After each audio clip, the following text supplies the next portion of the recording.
Good afternoon. You're listening to BCIT's The Crow. I'm Kai Garcia, and these are your news headlines at 3. Today marks the annual 15th Red Dress Day in Canada. The day honors the missing and murdered Indigenous women in Canada.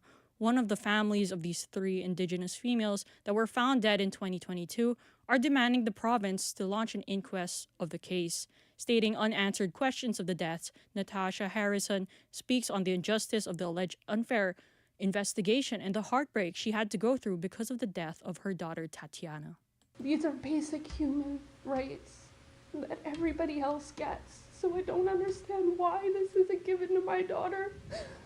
Why I have to fight to get a proper coroner's report. Why do I have to ask you guys the questions that you should be doing, that you should be allowing me to just bury my daughter? Today also marks Cinco de Mayo, a holiday that is celebrated around the world, but the misconception of the holiday has grown rapidly from its true meaning. Graciela Cruz Flores has more why. How the holiday has been commercialized to upsell alcohol or Mexican-based products has taken away from what Cinco de Mayo means. Though Cinco de Mayo, also known as the Battle of Puebla, was an important moment in history, it isn't what Canadians make out to seem. Mexican Port Moody resident Paco Estrada says the misconception about the holiday divides how the Mexican community views the North American celebrations. There's like a lot of this Hollywood misconception of Cinco de Mayo is this whole party deal, but like, I don't know, I wouldn't say like I go out of my way to a whole big celebration or like a carne asada or like anything in relation because of Cinco de Mayo. The battle on May 5th will always be remembered as a symbol of resistance. It may not have won the war, but it boosted morale and nationalism in Mexico to find the courage to fight for independence. Graciela Cruz Flores, BCIT News.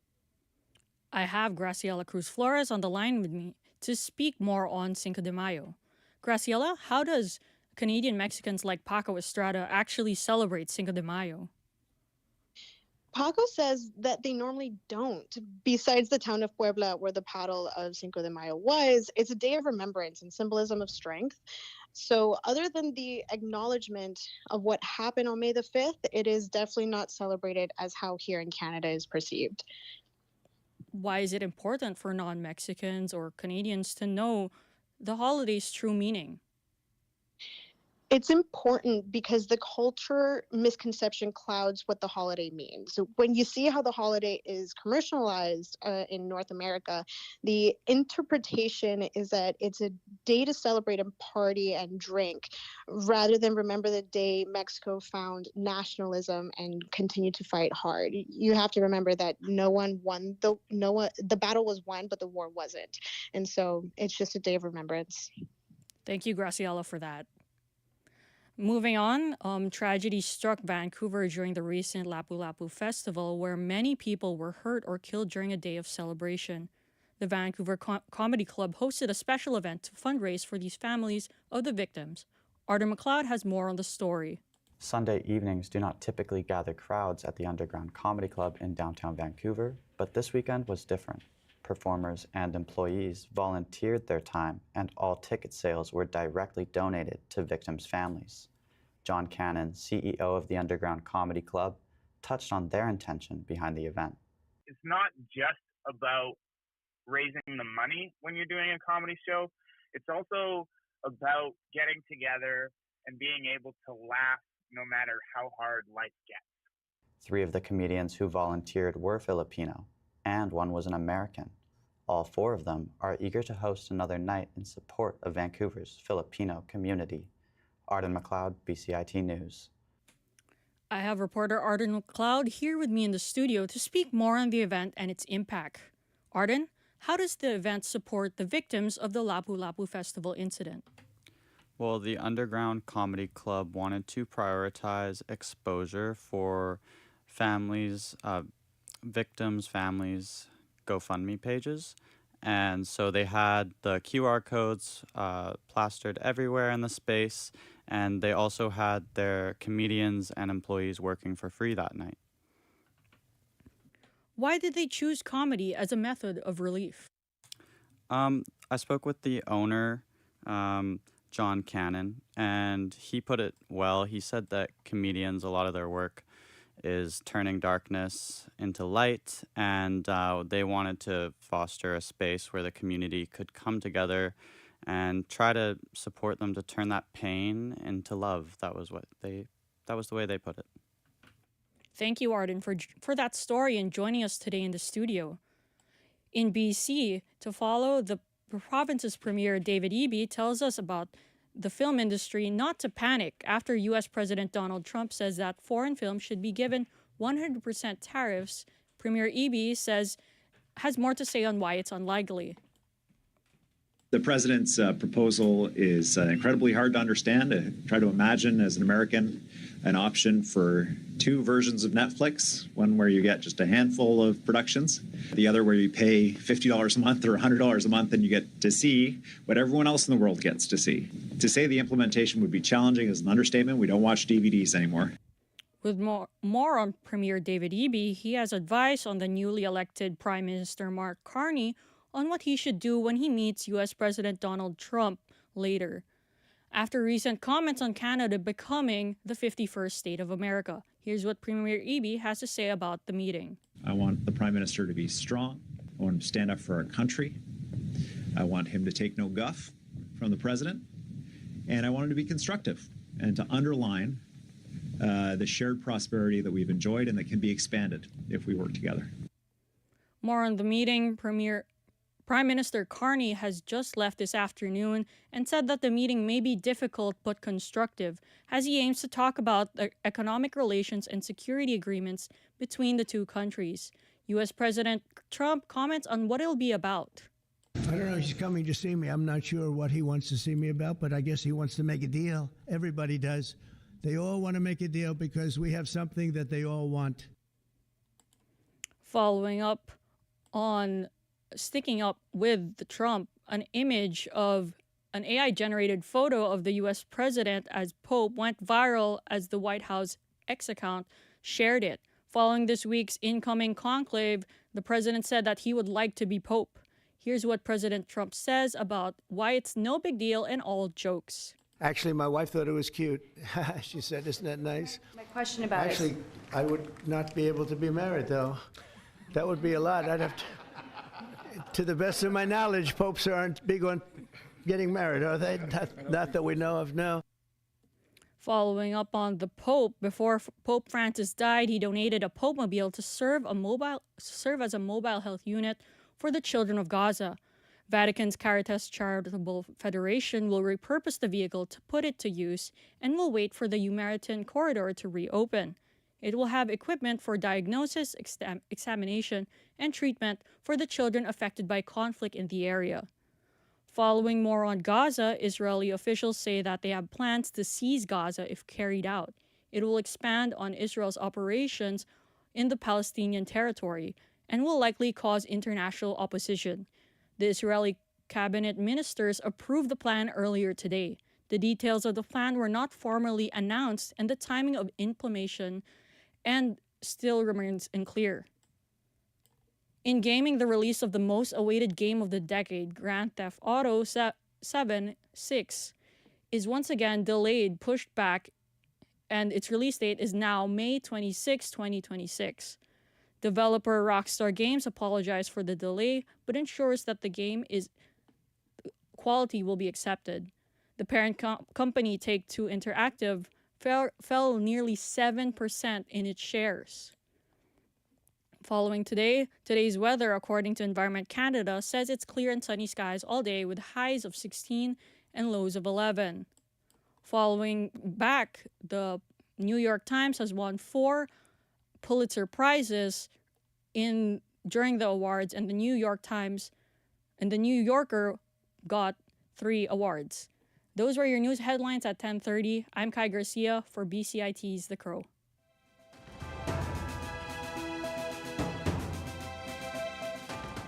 Stay tuned for more on BCIT's 1680 The Crow.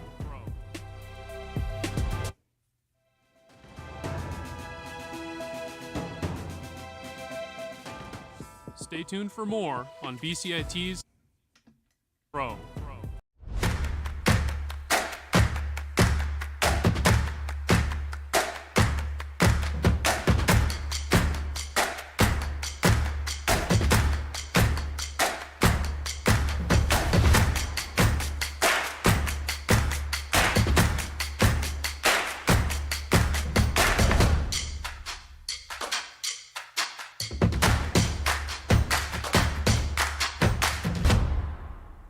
everything is changing to digital. Everything is online. People aren't just waiting for the 6 o'clock news anymore. People want their news right now. They want to be able to go onto their smartphone, onto the internet, and see the news that they want to see. Vancouver is growing at, a really rapid rate, the Lower Mainland even, and with the tools that we're given here, we're able to cover all of that. Welcome to BCIT Magazine. I'm Radhika Sikakane. In the program, they really leave it up to you. I mean, the help is there when you need it, figuring out how to use the programs like Premiere, Audition, and figuring out how to use the cameras. But it's up to you to sort of experiment and figure out what you can do when you go out in the field. They brought candles and flowers to remember the student who lost her life yesterday. Theresa May says the international community condemns Moscow. They really make sure that you know the basics and you are able to put out a quality product. I'm Brady Tretnero. And I'm Radhika Sikakane. Thank you for tuning in to BCIT Magazine.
Good morning. I'm James Ngo, and these are your sports headlines to 3:15. The trial of the 5 Hockey Canada members accused of sexual assault continued Monday morning. The woman, who goes by EM, told the jury that back in June 2018, she had a consensual sexual encounter with Michael McLeod at his hotel room in London, Ontario. Afterwards, McLeod allegedly invited some of his teammates into the room while EM was in the bathroom. She says that the men had her lay down on a bedsheet as they discussed what kind of sexual acts they wanted to perform. McLeod, as well as teammates Dylan Dubé, Callum Foote, Alex Formanton, and Carter Hart, previously pleaded not guilty to sexual assault at the start of the trial. All 5 were members of Canada's 2018 World Junior Hockey Team and were in town to celebrate their gold medal win. The court has been told that the initial sexual encounter with McLeod is not part of the trial. The Toronto Maple Leafs will host the defending champion Florida Panthers tonight to start the second round of the NHL playoffs. This will be a rematch of the 2023 Stanley Cup playoffs, where the Leafs lost to the Panthers in 5 games. That Panthers team went on to play in the Stanley Cup final. Head coach Craig Berube says that the Leafs are ready for the physical style Florida plays with. We got to go out and be physical ourselves. We got to initiate as much as possible. And yeah, you're going to get banged around, and they're going to come, and they're going to hit, and they're going to do all, that's just part of it. Game 1 will start at 5 p.m.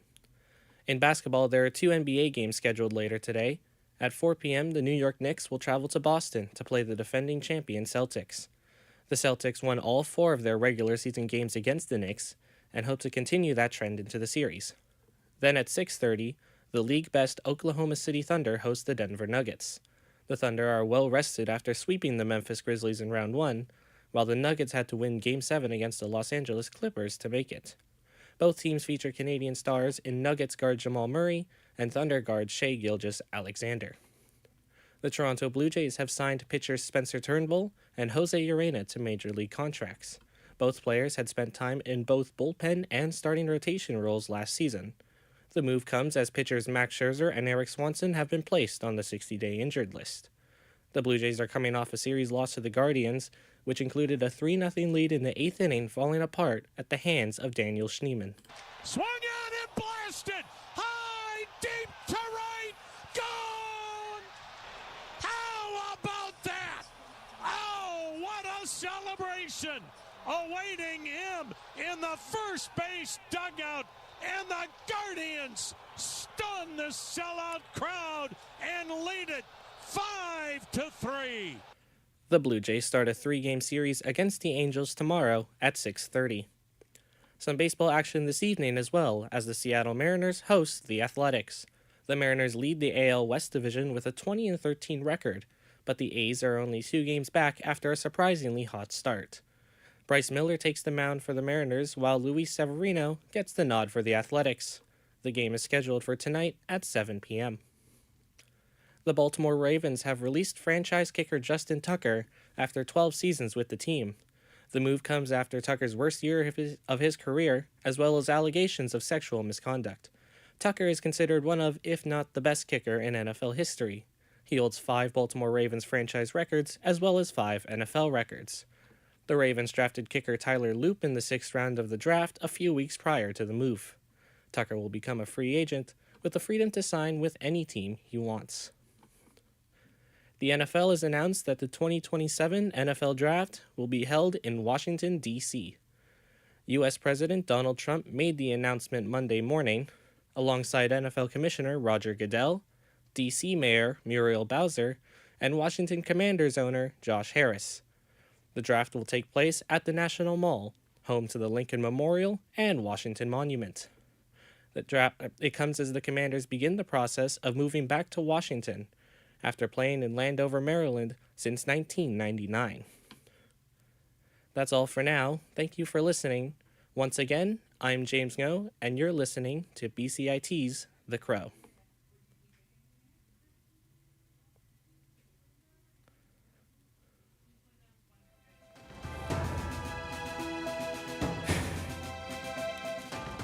Stay tuned for more on BCIT's 1680 The Crow.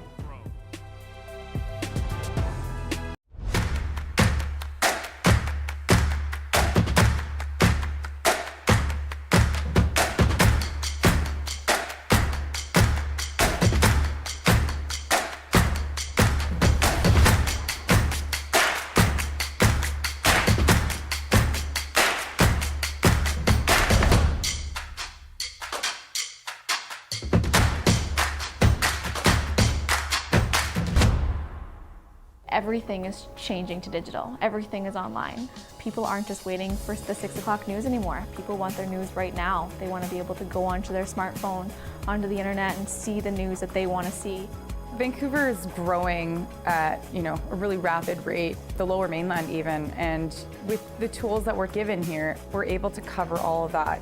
Welcome to BCIT Magazine. I'm Radhika Sikakane. In the program, they really leave it up to you. I mean, the help is there when you need it, figuring out how to use the programs like Premiere, Audition, and figuring out how to use the cameras.